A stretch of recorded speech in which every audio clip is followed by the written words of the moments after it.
Okey, dah selesai buka tempat-tempat nak tu.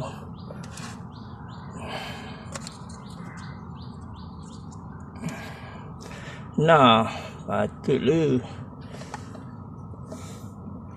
Wang cahaya pun tak ada ni. Wang cahaya pun tak ada untuk laluan. Patutlah. Nah, kotor sangat ni.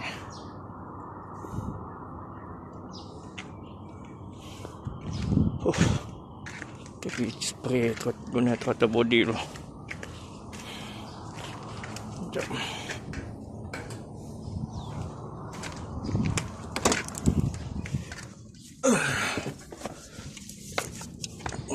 Guna ni. Dia simple je. Kita spray kan. Tu nampak dah.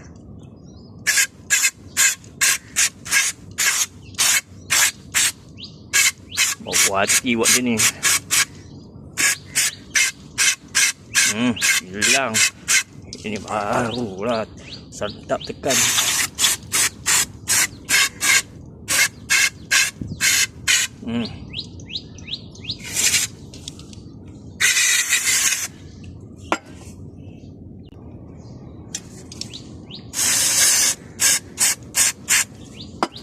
Okey, sebelah.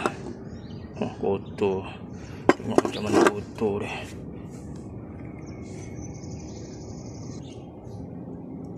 Spray je. Ini macam butterfly dah. Bau puas hati kilat dia.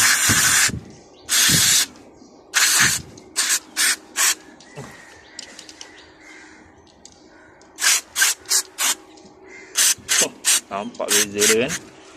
Macam baru. Kilat.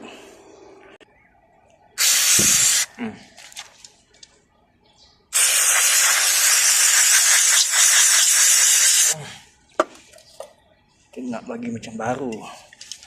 Prestasi dia smooth. Pakai ni.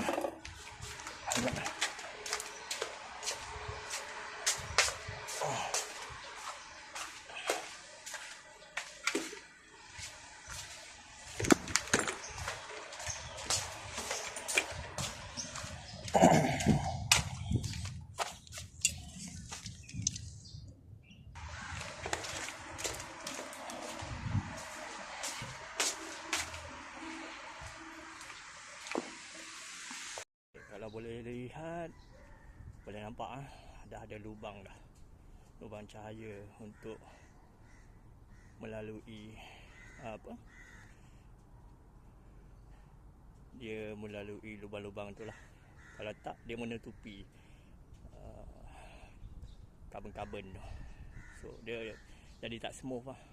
So ni puati lah. Buka throttle body, bau dapat hasil yang cemerlang. Okey, pasang balik.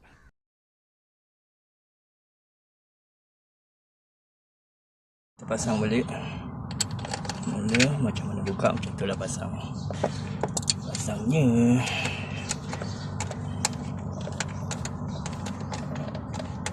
okey tidak lah.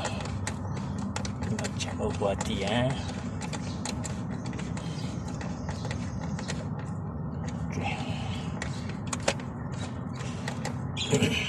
Kasih ikat.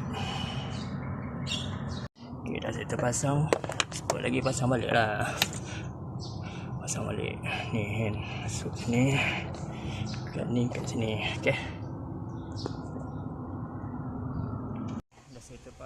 Dah saya tercuci, pasang balik macam biasa.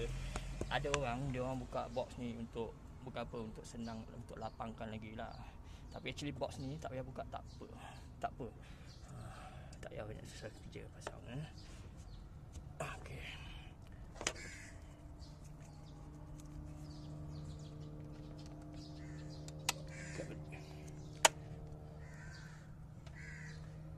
Kau boleh letak di tempat asal dah.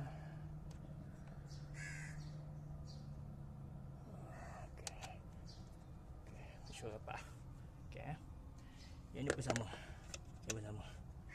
Right Okay, ini lepas kita dah reset throttle body, lepas dah servis wajib buat reset throttle body untuk timing dia tak lari lah.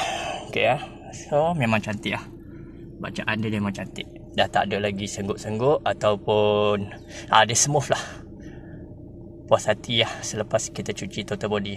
Okay, selesai bab cuci throttle body, settle, terbaik.